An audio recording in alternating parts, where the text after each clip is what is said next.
ఇప్పుడు నేను ఈ సారీ మీరు మేడం ఇక్కడ హైదరాబాద్లో ఇట్లాంటి సారీకి డ్రై క్లీనింగ్కి 800 to 900 ఇస్తాను మేడం హైదరాబాద్లో. కానీ అప్పటికి నేను ప్యూర్ డ్రై క్లీనింగ్ చేయలేదు.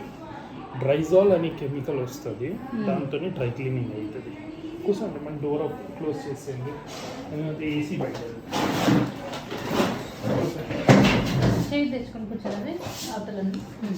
డ్రైజాల్ అనే కెమికల్ వస్తుంది, దాంతోనే డ్రై క్లీనింగ్ అవుతుంది.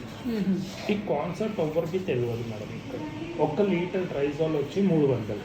ఇప్పుడు ఈసారి నేను డిప్ చేస్తున్నాను అనుకోండి, నాకు తక్కువలో తక్కువ 3.5 లీటర్ డ్రైజాల్ కావాలి. ఒకసారి మొత్తం డిప్ చేయాలంటే అంటే యాజ్ పోసేయాలా? బకెట్లో వేస్తామా, దాంట్లో డిప్ చేస్తాం. 4 లీటర్స్ ఆఫ్ డ్రైజాల్ కస్టమర్ ఇస్తారా మేడం అంత అమౌంట్? అంటే వాటర్లో మిక్స్ చేసేస్తే పోదు. పోదు. కానీ ఒక మార్క్ దగ్గర డ్రైజాల్ వేసి క్లీన్ చేస్తే అట్లా అది నేను వస్తాను. ఇప్పుడు ఇది మాన్యువల్గా నేను మిషన్ తీసుకోకుండా చేస్తున్నాను. ఫస్ట్ నేనేం చేస్తున్నాను మేడం, మరక మీద అప్లై చేస్తున్నాను. ఎందుకు డిప్ చేసిన తర్వాత మరక ఇక్కడ ఉంది, నేను సర్చ్ చేయలేదు, అది ఛాన్సే లేదు. ముందు మరక